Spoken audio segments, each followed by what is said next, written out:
Carlos Felipe Quintero ha ocupado diferentes cargos como Contralor Distrital de Barranquilla, Secretario de Gobierno de la Alcaldía de Valledupar, Secretario General de Endupar, asesor jurídico y gestor social de Findeter.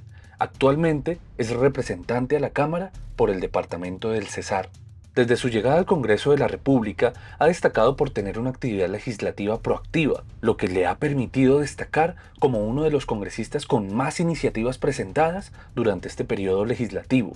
Hoy vamos a conocer sus propuestas que tratan desde la integración de los paneles solares en las viviendas BIS hasta la atención temprana a la salud mental.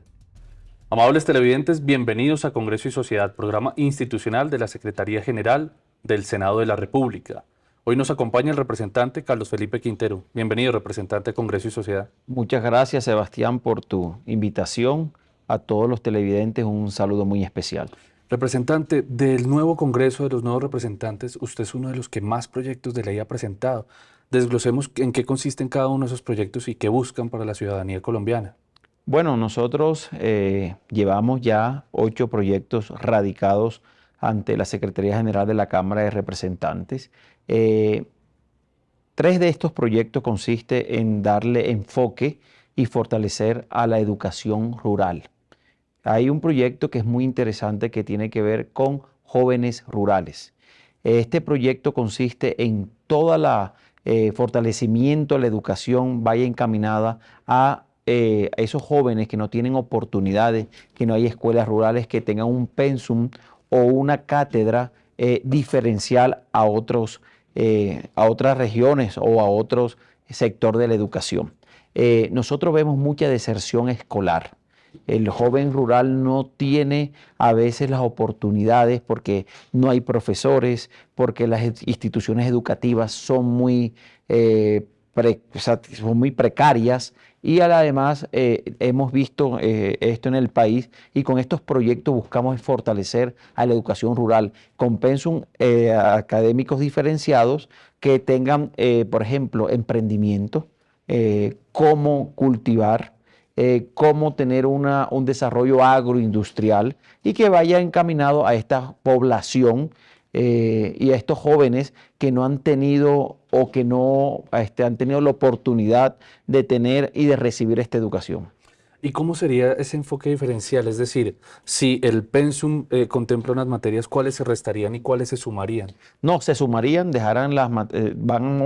el proyecto lo que busca es dejar las materias como están, las asignaturas, pero adicionarle unas asignaturas diferentes. Por ejemplo, una asignatura que tenga que ver y que tiene que ver con la producción agropecuaria, enfoque en producción agropecuaria y también hay otra cátedra que vamos a incluir que tenga que ver con joven rural del emprendimiento.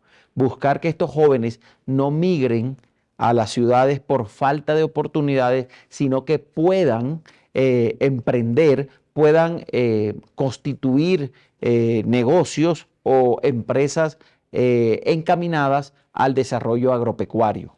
Básicamente, estos proyectos contienen eso y también hay un proyecto de ley que va encaminado al joven rural a que participe en temas electorales. Por ejemplo, tú sabes que allá hay el tema de jóvenes en todo el país, de toda esa participación de los consejos juveniles. Lo que queremos es que tenga un enfoque diferenciado al joven rural. Ese joven rural que no tiene acceso y que es dentro de la cadena de todos estos jóvenes, el joven es con mucho más problemas porque no tiene acceso, es el joven más pobre. Porque el joven de la ciudad tiene una formación distinta, tiene un acceso diferente. Mire, yo he ido a escuelas rurales que hay que coger una moto de 1 a 2 horas de la cabecera municipal y después no llega ni la moto, tienes que escoger caballo, burro o otro medio animal para poder llegar al colegio. Y después tienes que caminar. Por ejemplo, en el Copey Cesar, en Chimila, hay escuelas rurales que se demoran los niños, los jóvenes para llegar a su escuela 5 y 6 horas. Y no solamente en estos municipios, sino en municipios no del norte de Colombia, sino del sur, del centro, el acceso a esta educación rural, a estas instituciones instituciones educativas es muy difícil. Entonces lo que queremos es fortalecer para que ellos no se vean obligados a migrar a las ciudades y están dejando el campo, no les interesa producir en el campo y creo que nosotros tenemos que mirar para ese lado. Incluso hay ejemplos en los que el acceso es tan difícil que utilizan métodos de cable aéreo para llegar a sus instituciones educativas. Es un panorama muy complejo. Total, mira, hay puentes hechos a manos, ellos, los niños y jóvenes, arriesgando su vida de forma, bueno, alarmante y que lo hacen a diario para poder estudiar. A veces no encuentran con las instituciones en buen estado. Hay veces que van 20 niños y en un salón que no caben sino 10, no hay pupitres. Bueno, es lamentable esto y yo creo que el gobierno de Gustavo Petro ha querido fortalecer la educación. Vemos con muy buenos ojos eso, porque yo creo que con la educación y de todo, invertir en la educación es ahorrarse plata en la guerra.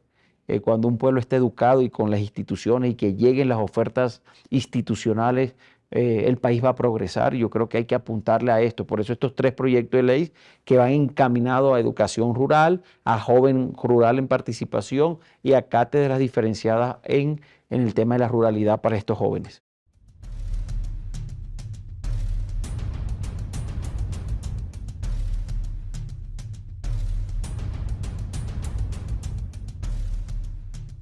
¿Actualmente los jóvenes de la ruralidad no participan mucho en los procesos políticos? Sí, porque no tienen una educación, porque no tienen una educación de calidad, la verdad es esa, no tienen acceso, no hay internet.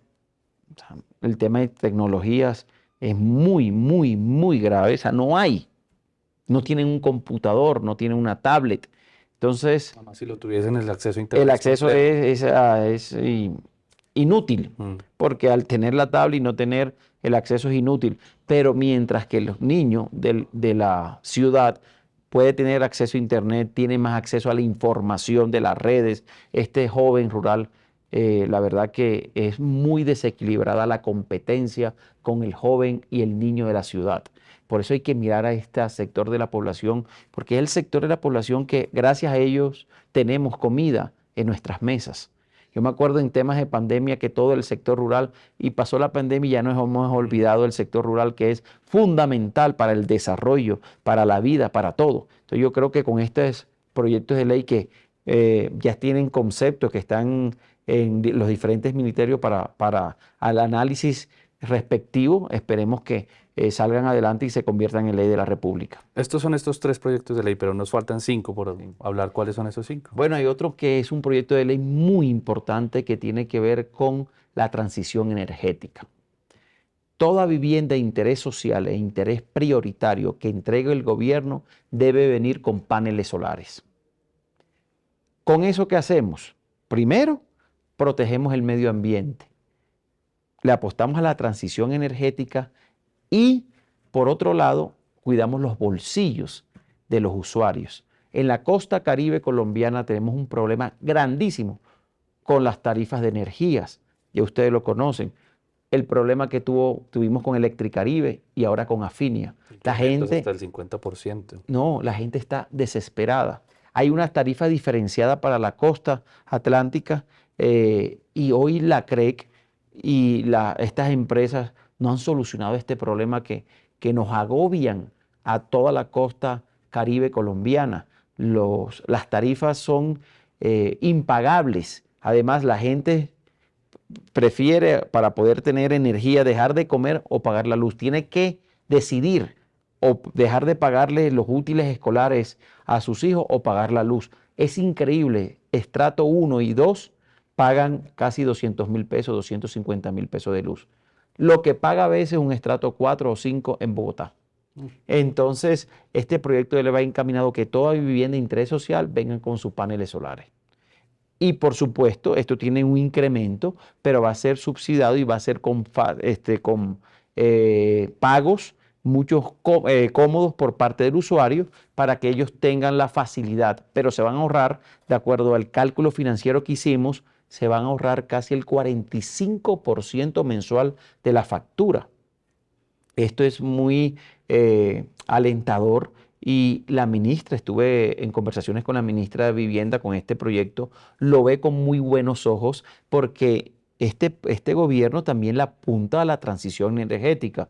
Nosotros estamos muy quedados, la verdad estamos muy atrasados con el tema de la transición energética y quise presentar este proyecto de ley que va a beneficiar a que además van a haber incentivos para los constructores que entreguen casas con viviendas de interés social.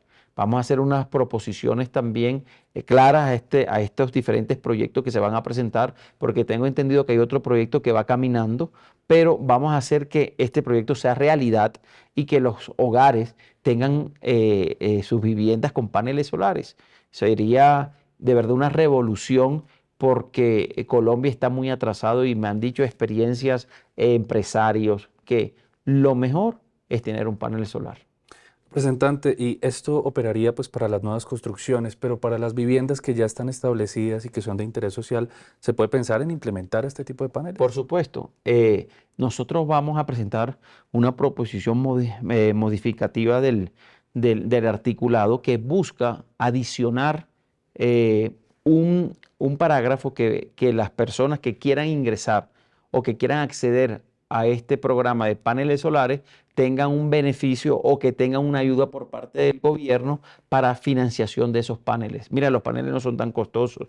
La gente decía, no, que ese es un proyecto que no se va a dar porque es muy costoso. Falso. Yo estuve hablando con algunas personas, empresas que tienen este negocio de instalación de paneles solares y para una vivienda de interés social que puede ser de 60 metros, 50 a 100 metros, 80 metros, el costo de instalación es de 5 millones de pesos. ¿Dónde está caro? ¿Dónde es costoso? ¿O dónde es un poco más costoso el tema? Es en las baterías de almacenamiento, que es un poco más costoso. Sin embargo, yo creo que de día se puede utilizar el panel solar y pensemos luego si se hace un esfuerzo para las baterías. Pero creo que esto sería una revolución en tema de transición energética en Colombia, porque ya esto en el mundo se ha hecho. Hay, bueno, innumerables países que lo han ya puesto en funcionamiento y lo que queremos es que Colombia sea que esté a la vanguardia de lo que está pasando en el mundo. Es que esto no se lo inventó Petro, no se lo inventó Carlos Felipe Quintero. La transición energética es una realidad. Primero Parte por de los acuerdos de preservación del París. medio ambiente y ahora con el tema económico que va a ser mucho más barato para las familias colombianas tener paneles solares que tener que pagarle a Finia o a Aires o a otra empresa, Codensa, creo que es Bogotá, Jodense, sí. que nos lastiman el bolsillo. Representante, usted también presentó una iniciativa sobre la salud mental. Cuéntenos esa iniciativa en qué consiste. Bueno, aquí en Colombia no hay una política seria, pública, sobre la promoción de la salud mental y la prevención de enfermedades mentales. Radicamos un proyecto de ley que consiste en promocionar la salud mental a través de las instituciones educativas, que todos los niños tengan un psicoorientador desde inicio de su edad, de su vida, desde temprana edad, tengan un psicoorientador para detectar esos problemas mentales.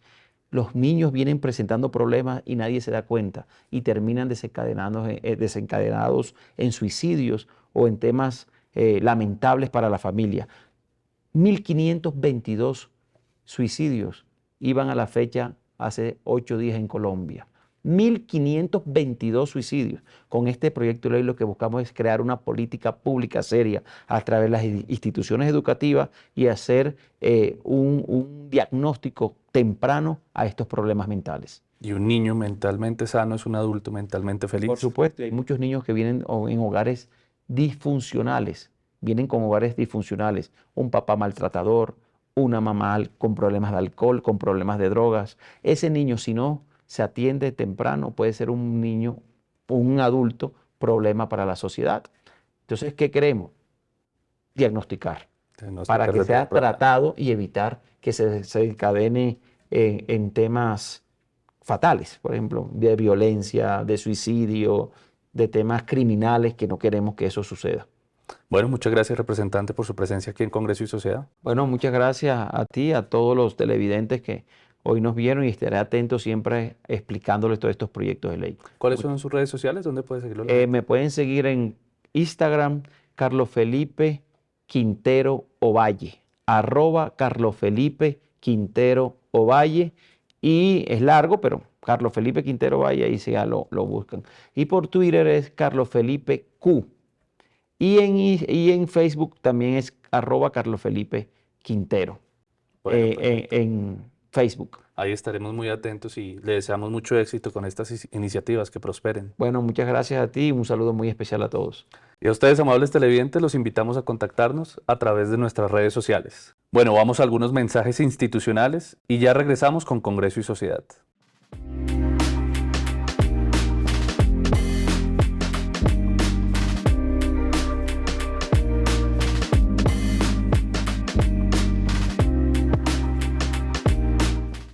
Manuel Virgo Espiraquio es un motociclista, exmilitar de la Armada de Colombia y político colombiano, abogado de la Corporación Universitaria Rafael Núñez de Cartagena, especialista en negociación y manejo de conflictos de la Universidad del Norte de Barranquilla y en estudios políticos de la Universidad Sergio Arboleda. Hoy conversamos sobre su propuesta para resolver la situación militar de los mayores de 24 años en Colombia y las alternativas existentes para prestar el servicio ambiental y el servicio social para la paz. Amables televidentes, bienvenidos a Congreso y Sociedad, programa institucional de la Secretaría General del Senado de la República. Hoy nos acompaña el senador Manuel Virgués. Senador, bienvenido a Congreso y Sociedad. Gracias, Sebastián, y a todos los televidentes que nos están viendo en este momento. Bueno, senador, su partido radicó un proyecto de ley para formalizar la situación militar de los mayores de 24 años. ¿En qué consiste esta propuesta?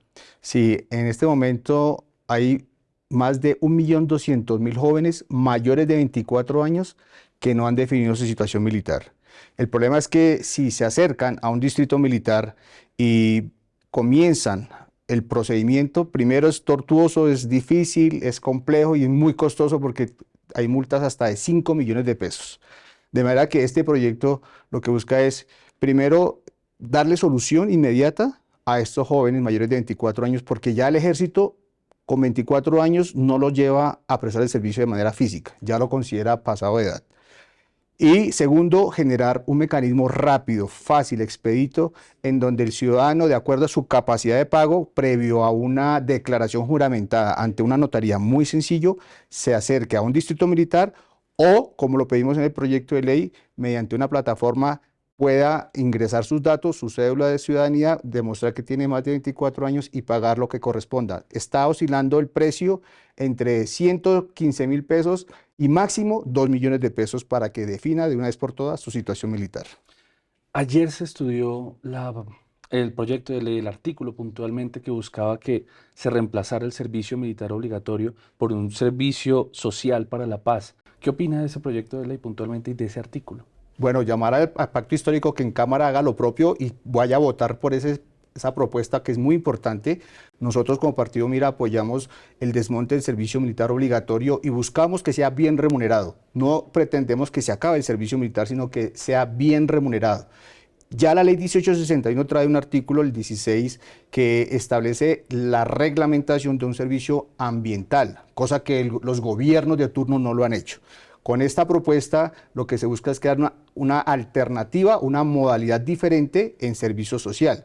¿Qué nos preocupa? Que ahí establecen, eso sí, para atender temas de víctimas, abuso sexual, y creo que los soldados que prestan servicio militar no estarían capacitados, no tendrían la idoneidad para realizarlo. Pero sí hay otras actividades como alfabetización, acompañamiento para los jóvenes que son profesionales, que ya tengan una carrera encima y que no han definido su situación militar, le van a servir mucho a este proceso de paz que buscamos y que de Partido Mira estamos apoyando.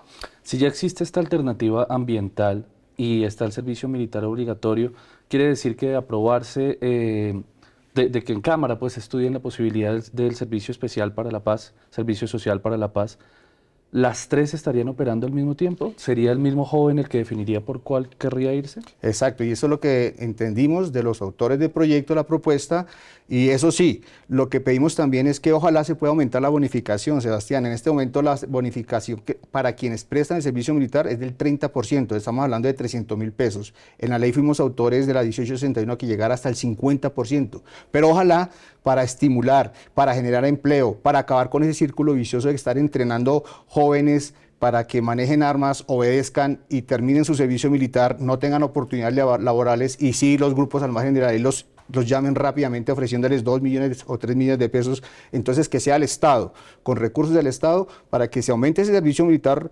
social, que sea voluntario, pero que por lo menos tenga 2 millones de pesos como salario. De esta manera podemos garantizar que estos jóvenes se inserten a la vida laboral y evitar así que sean presa fácil de los grupos al margen de la ley.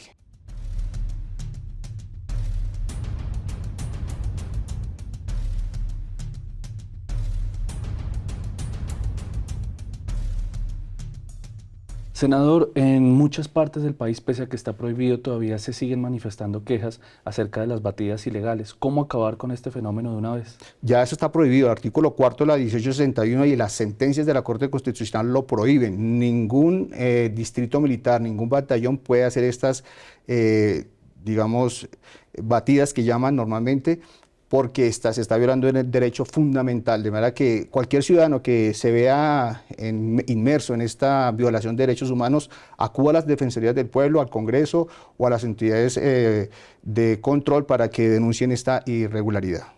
Senador, muchas personas se preguntan por qué si existe el servicio militar obligatorio, no existen alternativas que obliguen, pero a la educación, que las personas pues tengan este derecho, sobre todo los ninis. ¿Cómo hacer, cómo fomentar que también existan servicios de educación obligatorios? Sí, ese es un tema muy importante. Todo lo que es obligado tiene problemas, genera corrupción, genera incomodidad y esto es un flagelo que traemos desde muchos años. Hemos insistido desde el partido Mira que el servicio militar sea voluntario, que la gente tenga la vocación, que haya buena remuneración y que en lugar de ellos sí se establezca y se incrementen los recursos. Afortunadamente los gobiernos, los últimos gobiernos, y estoy hablando de dos ideologías distintas, han fortalecido los presupuestos generales de la nación para la educación gratuita, tanto en básica primaria como universitaria. De manera que estamos avanzando y el Congreso que ha llegado creo que va a dar buenos pasos en ese sentido para que la educación sea gratuita y no tanto lo obligatorio, pero sí sea de fácil acceso, aprovechando la tecnología y aprovechando los recursos y la buena voluntad de los gobiernos.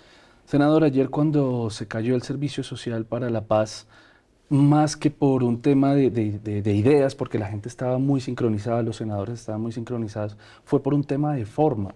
¿Por qué se siguen presentando esas faltas de quórum cuando había mucha gente que estaba de acuerdo con la iniciativa, pero no estaba presente en el recinto? Sí, hubo una votación muy equilibrada, creo que fueron 39 votos a 37 la parte positiva de apoyar el Servicio Social a la Paz, y creo que también hace falta más espacio para poder argumentar.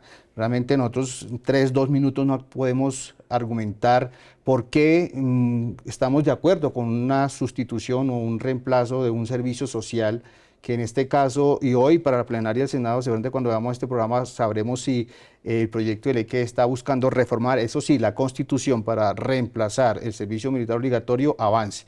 De lo contrario, vamos a seguir teniendo esa problemática porque lo cierto es que el servicio militar obligatorio está generando muchas dificultades. Madres preocupadas, millones de remisos con millones de multas, estamos entrenando jóvenes para la guerra, no están insertados en el tema laboral y no los estamos capacitando. Ojalá que a esto adicional lo podamos sacar o entregar a la sociedad jóvenes entrenados militarmente, con disciplina, con formación, con principios, con ética, pero también con una carrera tecnológica, por ejemplo.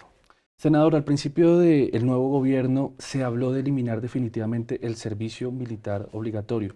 Sin embargo, al transcurrir los días se vio que no era posible porque las Fuerzas Armadas realmente necesitaban de este servicio de estas personas jóvenes que están pues prestando estas funciones acá.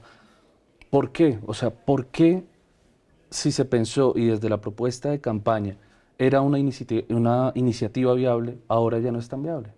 Sí, es viable en la medida que las bancadas de gobierno así lo quieran. Reformar la Constitución requiere voluntad y votación. Ahora, no es tan cierto esto de que los jóvenes que están prestando servicio militar sean tan necesarios. El 70% de esos jóvenes están prestando servicios de centinelas en las infraestructuras que extraen el petróleo o la minería de este país.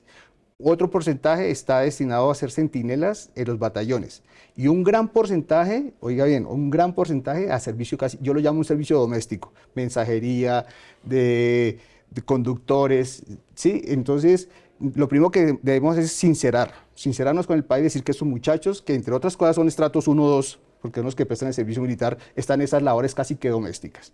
Y lo que sí debe hacer este gobierno y los gobiernos de turno es fortalecer a los soldados profesionales. Estos soldados profesionales sí son que duran 20 años, ellos sí tienen la capacidad, se pueden enviar a zonas de orden público, tienen el entrenamiento, lo que debemos es mejorarles sus salarios, porque hoy en día un soldado profesional está recibiendo alrededor de 2 millones de pesos de salario. Cuando se pensiona después de 20 años, no alcanza el 1.000.000 de pesos. Entonces, ¿dónde está la sinceridad del gobierno, del Ministerio de Defensa, a hablar sobre estos temas abiertamente? Eso es lo que debemos erradicar. Acabar con el servicio militar obligatorio de jóvenes que van de manera obligada y que si desertan, Sebastián, deben pagar condenas entre 6 meses, y 2 años de prisión, porque es un delito si desertan.